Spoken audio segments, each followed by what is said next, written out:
Hi guys, okay, so what I'm going to teach you today is, in my opinion, I think it's probably the most important thing that any English learner can learn.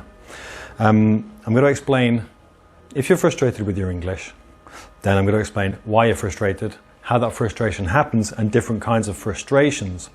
And then I'm going to tell you how to stop being frustrated in English, how to make constant progress in English, and how to enjoy learning English.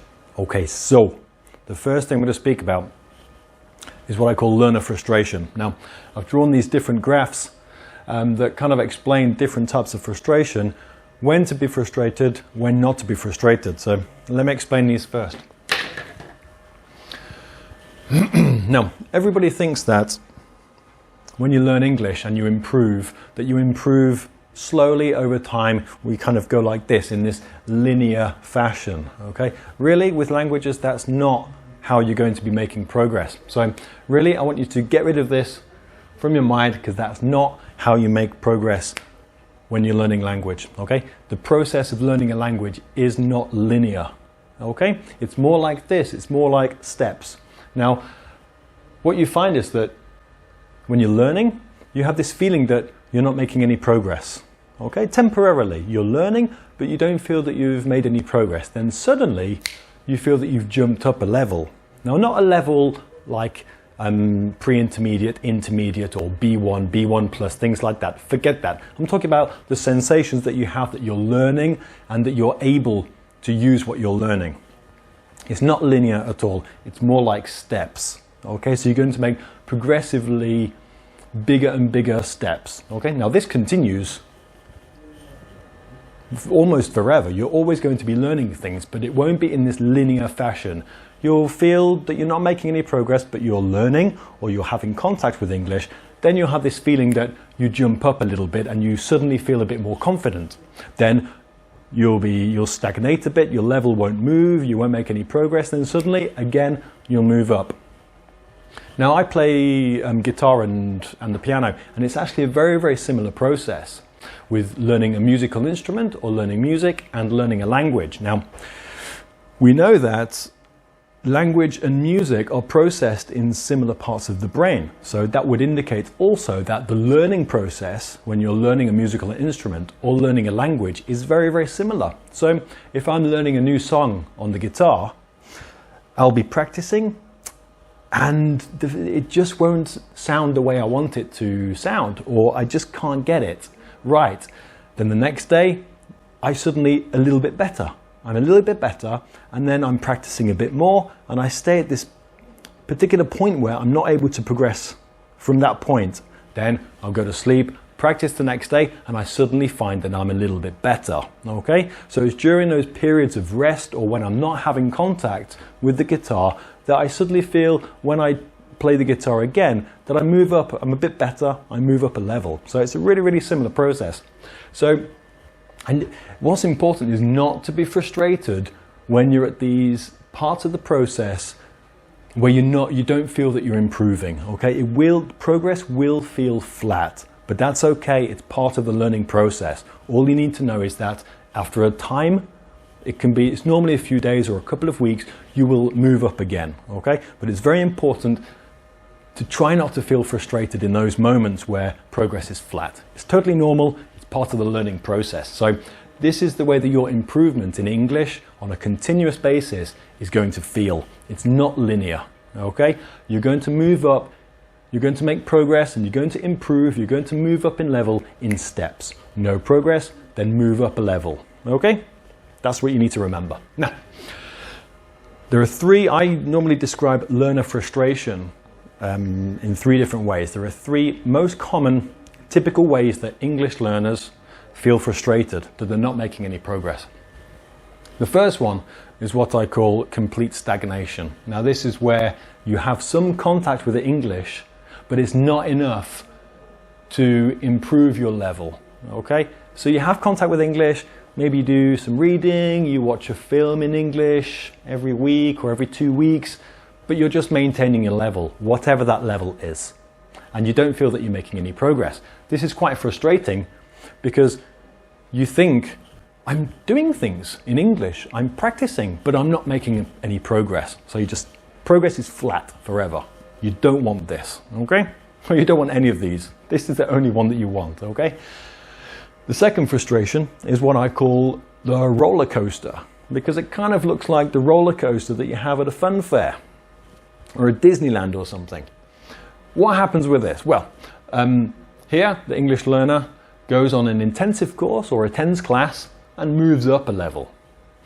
Then they stop attending English class because they feel comfortable, and then they lose all of their English. Then they're down here again and they think, oof, I need to do something to improve my English. So they attend another course, or they do lots of English practice. They move up a level, they stop doing it because they're happy with their level, then they lose everything again. Okay? And this process goes on and on and on perpetually. This is really frustrating as well, because you make progress and you lose it all. You make progress again, then you lose it all. You don't want that either. And then the last one is what I call, it's not pretty, it's called the slow death. This one's horrible. And this is normally when somebody had a very good level of English in the past. Maybe they learnt a lot at school, practiced more in university, maybe did an immersion course in an English-speaking country. But then, over time, maybe they got a job where they weren't speaking English, they started a family, and all of these different priorities and obligations meant that they couldn't have the same quality contact with English, and over time their level goes down and down and down and down and down and down until they're here and they feel horrible. Okay, so these are the three main learner frustrations that English learners experience at some point. None of them is nice. I don't recommend any of these to any English learner. You always want to be moving up, okay? Or at least you want to be satisfied with your level of English. Now, when you're most going to be motivated is where you feel that what you put in, the energy and the work that you put in, you get something in return, and that helps you improve, okay? Normally, that feeling of improvement is because you're moving up in level or you're learning new things and you're able to use them, okay? If that doesn't happen, you're going to feel one of these frustrations, okay? Now, the net result of all of these frustrations is your level is not where you want it to be, okay? So you always want to be moving up, all right? Remember, improvement is not linear in languages. It is in many other things, but not in languages, and not in learning a musical instrument. It's the same thing, okay? So your number one priority as an English learner is to not feel frustrated, okay? You don't want to feel that. You want to be improving all the time, okay? Now, I'm sure if you're watching this video, you're watching other videos on YouTube, videos related to how you can improve English, how you can learn English, okay? That means you're kind of an independent learner, which is a fantastic thing. Now, that probably means you're also very busy, or you have other priorities. How can you maximize and get the most out of the little amount of English contact that you have, okay? Now, the most important thing is that you don't improve, you don't get good at what you practice. You get good at how you practice, okay? So you're going to be wanting to do two different things as you're learning English. With the small amount of time that you probably have, you're going to be wanting to learn relevant things, okay? And you're going to be wanting to practice those things in the best way possible, okay? So you're going to be looking at what you learn and then how you learn it and how you practice it, okay? These two things are going to be really important. If you can always learn things that are relevant for you and you only, and then you practice them in the best way for you and for you only, then you are always going to be making this progress, okay? So this is what you want to do. You want to avoid these frustrations at all costs, and you want to always make sure that somehow you're making progress in English, okay? So let's look first of all at what you should learn, that first thing. I mentioned in a couple of videos ago that, in fact, I'll link the video at the end of this one, that there's this ugly truth in the English teaching world, which is that above B1 and above, intermediate, pre-intermediate and above, English teachers don't really know what to teach you and you only. The reason for that is that each learner is very different. When you're at the lower levels of English, the English that you need to know is the same for everybody. Okay, it's the foundations of a language, and everybody uses this foundation. Okay, it's the same for everybody, and a teacher, an English teacher, knows exactly what that is, and we can teach it you perfectly. It's the best way to learn English at those lower levels. But when you get to B1, well, you express yourself in a particular way, and you like to express yourself in a particular way. So you will be very different from the person sitting next to you and their English learning needs. So what you will need to learn will be very different from what the other person needs to learn. It could also be the case that maybe you have one particular job where you need to use a very specific kind of English. Another person has a very different job that requires another different types of vocabulary and maybe sentence structure and idioms, things like this. So now nobody knows what that language is except you. Okay? So I don't know what you need. I'm not going to tell you, you need to learn this particular piece of vocabulary. I have no idea what you need to know. I don't know if you know this already, and it's a waste of time. So it's very important as you get to intermediate and you start to know English enough to be able to move around in the language on your own, you need to start learning what to learn and only what you need to learn, and then how to learn it, which is more about practice. How do you practice? We'll come to that in a moment. So the question is, how do you make everything that you learn relevant for you? Because again, going back to the ugly truth of English teaching, we teach general English. Now, general English is good for people in general, but not good for individual learners. It's not very specific. So if you're learning from an English, the typical English student book that they give you in an English class, the reality is only a very small proportion of what you learn in that book will be relevant for you only. Maybe 5% of what you learn in that book will be perfect for you and you only. But 90% of it will be generally good for everybody. Well, I think generally good for everybody is a waste of time. I want to teach you and only you how you can make the best progress. Okay, and do make the most out of all of your contact with English. I think the key is giving you the keys to find out exactly what you and you only need to learn. So, there's a trick that you can do. Again, I can't give you a particular piece of grammar or a particular piece of vocabulary because that will be different for everybody. But you can employ a couple of techniques to find something that you need to learn more than anything else. So, what is that thing? Now, if you only learn one of two things in English, okay, I've established that if you learn one of these two things in English, you will always be learning something relevant for you. Okay? The first thing you should learn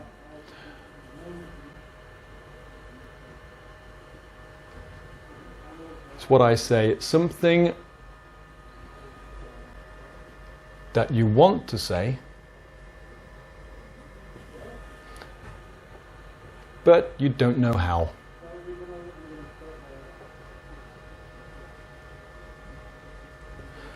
Something that you want to say but you don't know how really is basically the best thing that you can learn today. Why? Well, it's something that you want to say.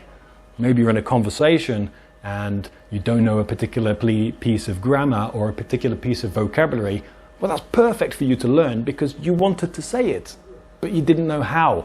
You need to prioritize this kind of language above everything else, okay? You need to find gaps, these little empty spaces in your range of vocabulary or your use of grammar, and you need to learn those things more than any other thing, okay? Because they're things that you want to say, but you don't know how to say. Learn this. That's your priority, okay? That's number one. Number two, the second most important thing that you should learn are corrections. Corrections of what? Corrections of the mistakes you make. Okay? So when you're learning, you're going to make mistakes. That's totally normal. It's part of the learning process. It's your job to identify those mistakes.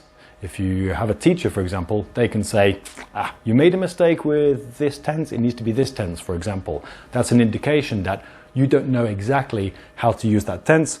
That's an indication that you should probably learn it and do some more practice. Okay? So you're going to be making mistakes. Find the corrections of those mistakes and practice those mistakes. Sorry, practice the corrections of those mistakes. Why? Well, you won't make the mistake again. Okay? So, and this looks at two different ways of improving your level, of improving in general. So there are two ways to improve. Okay? The first thing is to learn something new. Okay?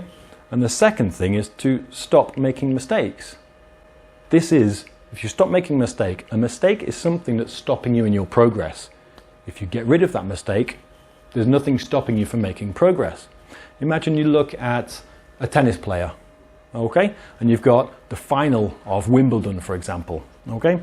Now the person that wins, the tennis player that wins, will be doing one of two things, or normally both. They will be playing well or making fewer mistakes than the other person, okay? So playing well, let's say, doing correct things, and the other thing is not making mistakes.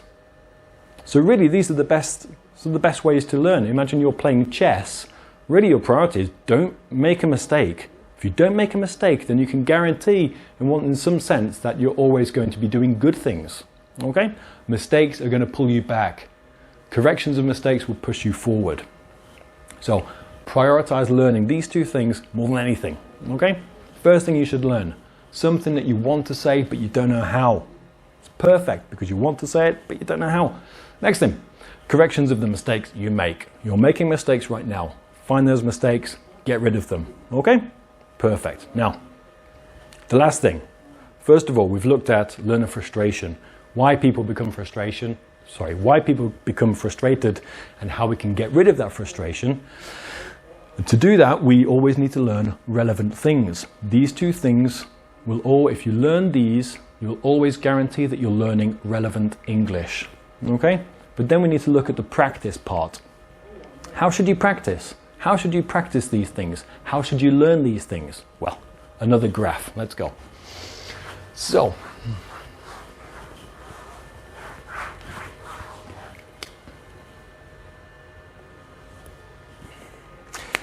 here we've got, I'm going to show you the skills. Okay? Now, if you look at English in general, you don't learn speaking. You don't learn reading. You improve those things. Okay? So what can you learn? You can only learn the things that I showed you before. You can only learn pieces of language, vocabulary and grammar. And you can only learn corrections of mistakes. Then we've got the skills. Now, you don't learn the skills. You can already speak now. You learned to speak when you were 2. Okay? What you need to do is improve those skills. So you need to learn things in English and improve other things in English. So these are the skills. What are the main skills? Well, you've got 2 types of skills, okay? I separate these two into 2 different categories. The first category is what I call input. Input is language that is coming to you, okay? Normally via your eyes or your ears. What are those 2 skills? Reading and listening, okay? So the first skill of input, reading. The second, listening. In the first category of input. The second, really important, probably most important skill is the category of skills, which is output. Okay? Now, this is, let's say if input is language that you receive via your eyes or ears, output is language that you produce. Okay? And that's going to be with the mouth or with your hand, writing. Okay?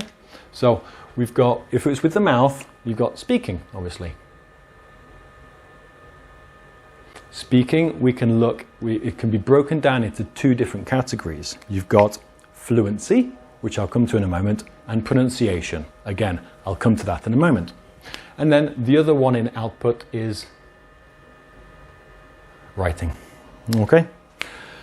So here you've got these different skills and different categories of skills here. So we've got the skills of input, reading and listening. And you've got the output skills, speaking and writing. So producing English. What you need to do, imagine you're going to complete this chart. It's quite an informal chart. It doesn't need to be exact. But I want you to decide, where are you on a scale of 1 to 10?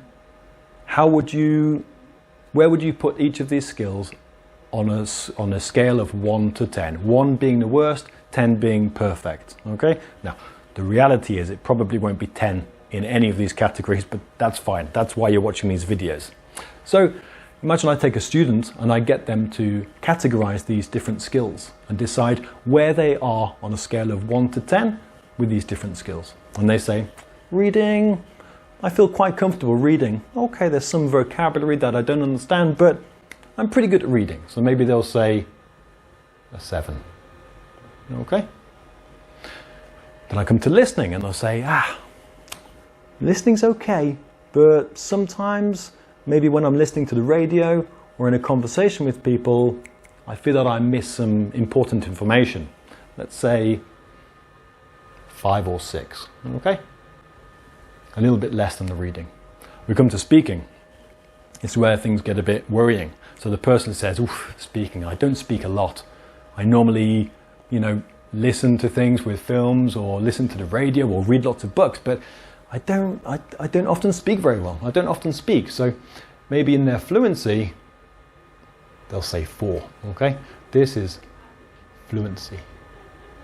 And then pronunciation, maybe they say, well, pronunciation, yeah, I'm okay with pronunciation. I learnt English when I was a child, so I got the important elements of pronunciation when I was very young, and I could learn pronunciation. So maybe the person says a 6 again, okay? A 6 with pronunciation.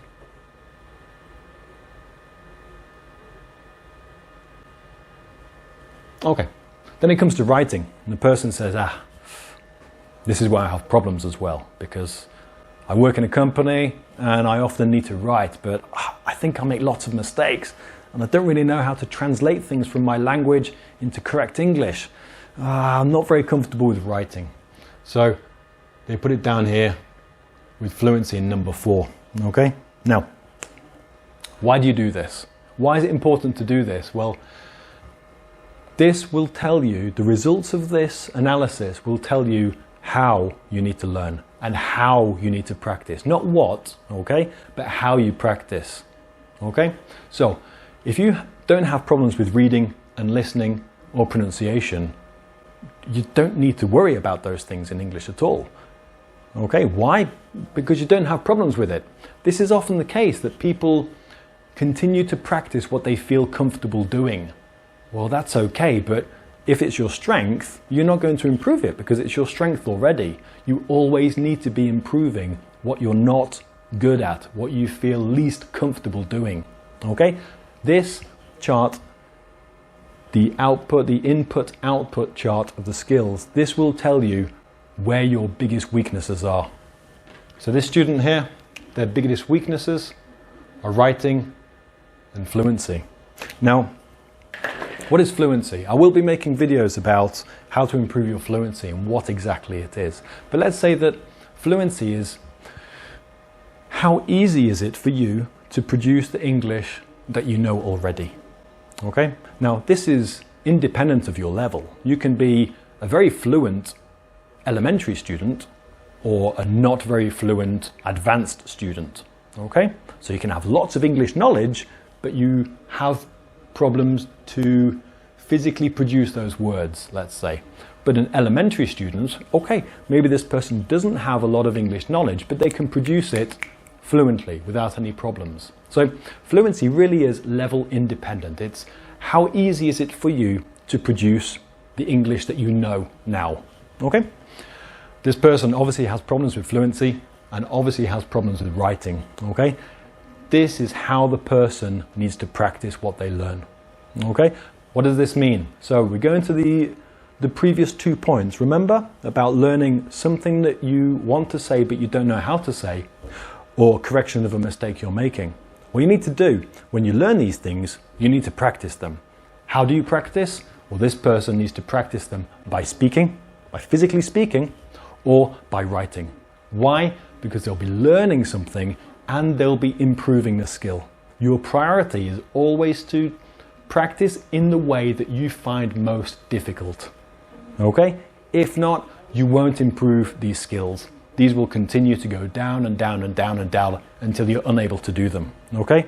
So, this is a brief summary of what this video is about. I will do more videos about exactly what you can do to improve your speaking and fluency, exactly what you can do to improve your writing. I'll give you details about all of these things. But the general thing is, this video explains, first of all, why people become frustrated. Okay? How to avoid being frustrated. How is that? First of all, by learning relevant things, always. You only want to learn relevant things for you to learn, and only you. And then you need to practice in the best way possible. Okay? So first, identify things to learn and then practice them in the perfect way. What is the perfect way to practice? You practice them using the skill that you have most problems using. Okay? So the most difficulty, you need to be practicing using the skill that you have most difficulties with. That will always guarantee that you'll never be frustrated in English. Okay? Now, in future videos, I'll be giving you more details about this, about how you can actually improve with specific things, specific practice exercises, all of these different skills, so you'll always make progress. But if you follow these two things that I've explained today, you'll never be frustrated in English. And that's the key to always making progress and always enjoy learning English. Thanks for watching. Don't forget to subscribe. See you in the next video.